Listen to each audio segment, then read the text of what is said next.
நவகிரகங்கள்ல ரொம்ப முக்கியமான ஒருத்தர். பிரகஸ்பதினு பெயர் எடுத்தவர். 4 வேதங்கள் அறிந்தவர். 64 கலைகளை தெரிஞ்சுக்கிட்டவர்.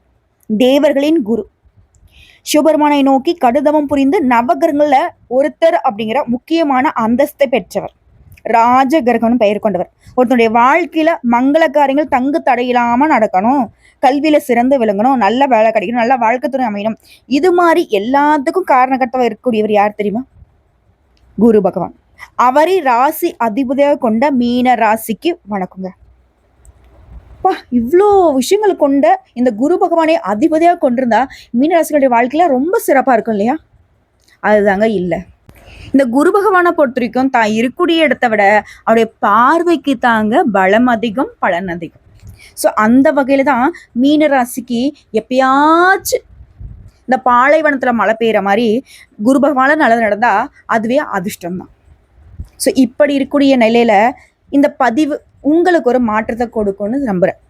எப்படின்னா, நவ கிரகங்கள்ல அங்காரகன், பூமிக்காரகன், நீதியை நிலைநாட்டக்கூடிய கிரகன் பெயர் எடுத்த செவ்வாய் பகவானுடைய பயிற்சிங்கிறது உங்களுக்கு ஜூலை மாதம் 28ஆம் தேதி வரைக்கும் மீனத்திற்கு உங்க கஷ்ட நஷ்டங்கள் மீண்டு வருவதற்காக ஒரு வழியை காட்டுறாரு.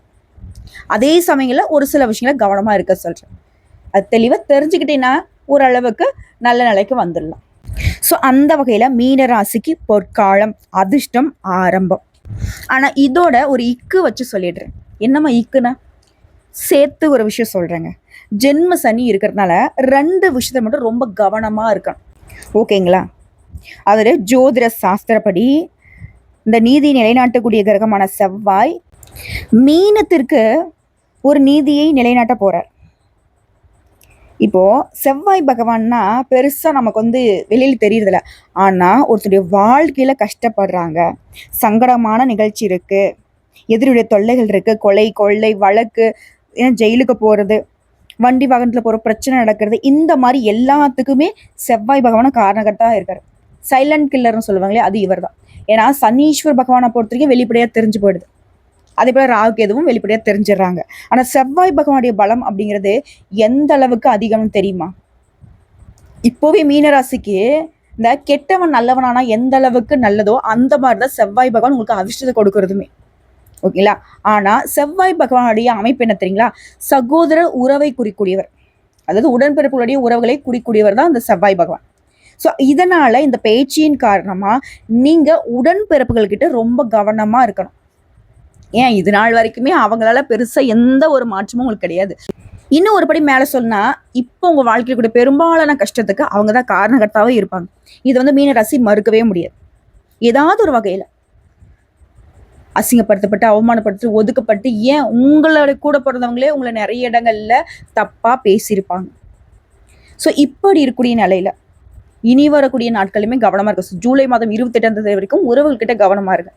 இது கூட பிறந்தவங்க மட்டும் இல்லை, கூட பிறந்த உறவு மாதிரி இவங்க அண்ணன் முறை வேணும், தம்பி முறை வேணும், அக்கா முறை வேணும், இந்த மாதிரி சொல்லுவீங்க. 1 விட்டு 2 விட்டு சித்த பையன் பெரிய பையன், இந்த மாதிரி சகோதர உறவுகள்ல வரக்கூடிய யாராக இருந்தாலும் கவனமா இருங்க.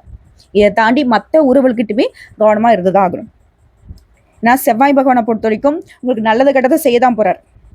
அதாவது வாய்ப்புகளை கொடுக்கறது, தொழிலை முன்னெடுத்து கொடுக்கறது, நீங்க நினைச்சதுக்கு ஓரளவுக்கு சாதகம் முடிச்சு கொடுக்கறது. ஆனா உறவுகளை சில சமயங்கள்ல உங்களுக்கு பாதகமா மாத்தி விடுவார், பகையை கொண்டு வருவார். அதனாலதான் கவனமா இருங்கன்னு சொல்றேன். சரிங்களா? இப்போ மீன ராசியை பொறுத்த வரைக்கும் இந்த காலகட்டத்துல கடந்த சில வருஷமா அவமானத்தையும் எதிரிகளா தொல்லையுமே சந்திச்சு வந்திருப்பீங்க. இப்ப அந்த அவமானங்கள்ல இருந்து விடுபட போறீங்க. ஏன்னா 6ஆம் இடத்துக்கு செவ்வாய் போறார். அந்த 6ஆம் வீடு அப்படிங்கிறது சூரிய பகவானுடைய இடம். அதாவது 6ஆம் இடத்துக்கு அதிபதி என சூரியன் உங்க ராசிக்கு 4ஆம் இடத்துல குருவோட போய் சேர்றார். இதனால அடுத்த ஜூலை 15ஆம் தேதி வரைக்கும் 5ஆம் இடத்துக்கு போவதனால உடைய கௌரவம் பாதுகாக்கப்படும். அதாவது உங்க மதிப்புக்கும் மரியாதைக்கும் எந்த ஒரு பங்கமும் வராது. எதிரிகள்லாம் அடங்கி போவாங்க. குழந்தைகள் சார்ந்த விஷயங்கள்ல நன்மைகள் அதிகரிக்கிறதுக்கான வாய்ப்பு இருக்கு. வளர்ச்சி அதிகரிக்கக்கூடிய வாய்ப்பு இருக்கு. குடும்பத்திலுமே புதிய உறவுகள் வர்றதுக்கு வாய்ப்பு இருக்கு. வம்சம் விருத்தியாகும்.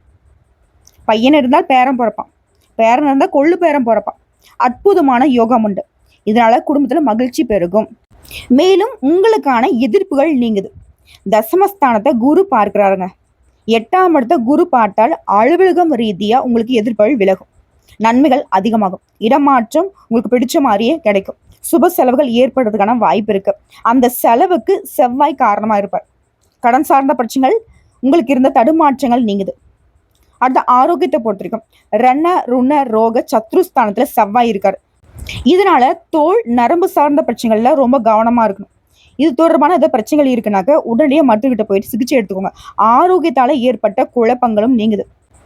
எல்லாத்துக்கும் மேல இந்த செவ்வாய் பேச்சுங்கிறது மற்ற ராசிக்காரர்களை விட அதிகப்படியான அற்புதமான பலன்கள் மீன ராசிக்கு தான் கிடைச்சிருக்கு. இதோட ஜென்ம சனின்னு சொன்னோம் இல்லையா, ஜூலை 15ஆம் தேதி முதல் உடைய குழந்தைகளுடைய செயல்பாடுகளை மேன்மை ஏற்படுத்தி உடைய கௌரவத்தை காப்பாத்துங்க. வியாபாரிகளை பொறுத்த வரைக்கும் அரசாங்க உதவிகள் கிடைக்கிறதுக்கான வாய்ப்பு இருக்கு. ஜென்ம சனி இருக்கிறதுனால எது கிடைச்சாலும் சரி எச்சரிக்கையா இருக்கணும். தைரியமான முடிவுகளை எடுக்கிறப்போ பல முறை யோசிங்க. அது சம்மந்தமா சில பேர்கிட்ட ஆலோசனை கூட கேளுங்க. ஏன் வீட்டில் கூட பெரியவங்க கிட்ட கூட கலந்து ஆலோசிங்க. ஏன்னா அது தவறா போறதுக்கு வாய்ப்பு இருக்கு. அதே போல வேலை சார்ந்த விஷயங்கள்ல மாற்றங்கள் ஏற்படுறதுக்கு வாய்ப்பு இருக்கு. நீங்க எந்த இடத்துல கவனமா இருக்கும், வீண் பேச்சுக்களை விட்டுறணும், ரகசியங்களை பேசுறத தவிர்க்கணும். இதை ரெண்டை தாண்டி பெருசா எதையும் நீங்க பாதுகாக்கணும் அவசியம் இல்லை. சொத்து சேர்க்கை ஏற்படுத்தணும் முயற்சி பண்றீங்களா, அதுக்கு நல்ல நேரம் தான். ஆனா உடன்பிறப்புகள் கிட்ட கவனமா இருக்கணும். முடிஞ்ச வரைக்கும் அவங்க கிட்ட நல்ல விதமாவே நடந்துக்கோங்க. அவங்களா எது எடக்கு முடக்கு பண்ணாலும் சரி பெருசா அதுக்கு ரியாக்ஷன் பண்ணாம நீங்க என்ன பண்றீங்கன்னா பொறுமையா இருங்க. நடக்கிறது நடக்கட்டும், பின்னாடி பாத்துக்கலாங்கிற மாதிரி. அவங்களே ஒரு இடத்துல முட்டி மோதி நிப்பாங்க, தான் செஞ்சு தப்புதான்னு சொல்லிட்டு அன்னைக்கு பேசிக்கலாம்.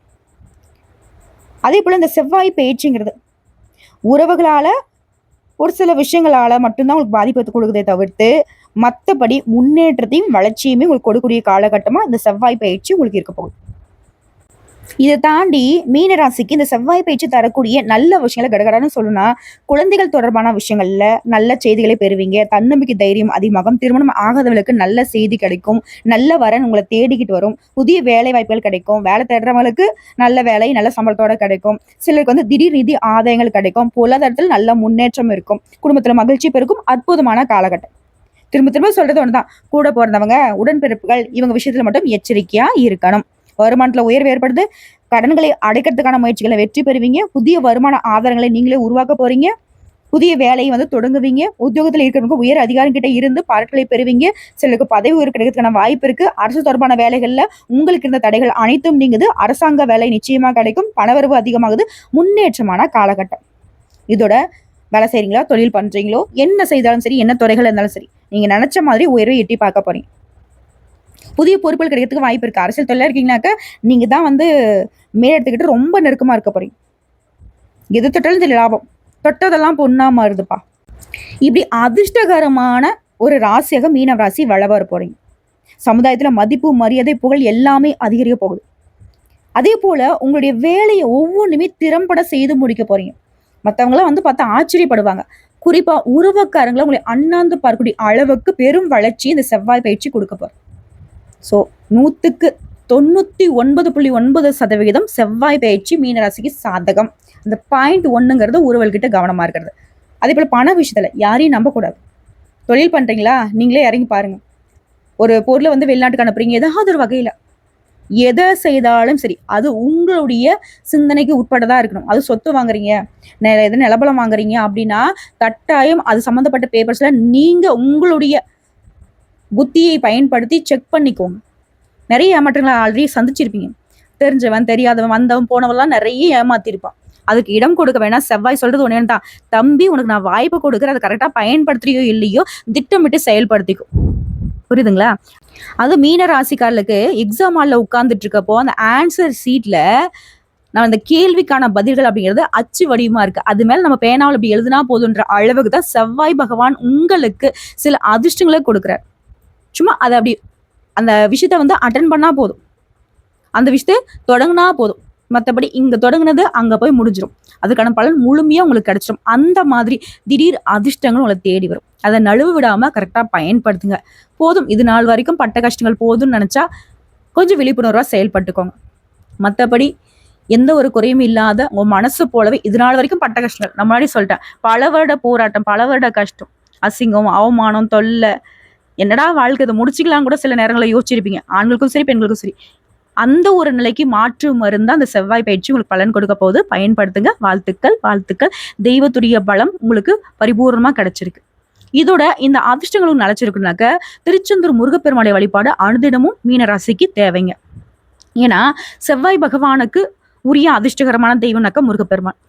ஓகேங்களா? முடிஞ்ச குடும்பத்தோட ஒரு முறை திருச்செந்தூர் முருகப்பெருமானை போயிட்டு வழிபாடு செஞ்சுட்டு வாங்க. ஏமா முருகர் கடவுள்னாக்க நிறைய பேர் இருக்காங்க இல்லையா? ஏன் திருச்செந்தூர் முருகனை குறிப்பிட்டு சொல்றேன் அப்படின்னா, அடி பாதாளத்துல வாழ்க்கை இருக்கு மீனராசிக்கு. ஸோ இந்த பாதாளத்துல இருக்கக்கூடிய உங்களுடைய வாழ்க்கை நிலையை மேலே கொண்டு வர்றதுக்கு அந்த தெய்வத்துடைய அனுகிரகம் பரிபூர்ணமா தேவைங்க.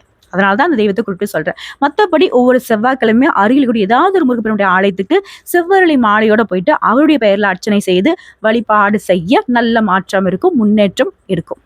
ஸோ மீனராசியுடைய கஷ்டங்கள் மறிய வேலுடனும் மயிலுடனும், வேலுண்டு வினையில்லை மயிலுண்டு பயமில்லை, கந்த கடவுள் இருக்கு, கருணை மூர்த்தி இருக்க, தனியா தவிச்சு இருந்த மீனராசிக்கு நான் இருக்கேன் யாமிருக்க பயமேன்னு அந்த கந்த கடவுள் துணை வருவார். நல்லா இருக்க போறீங்க. கண்ணீரும் மறையுது, கவலையும் மறையுது, கஷ்டங்கள் கடுகளவு கூட இல்லாம போகுது. சிறப்பா வாழ போறீங்க. வாழ்க வளமுடன்.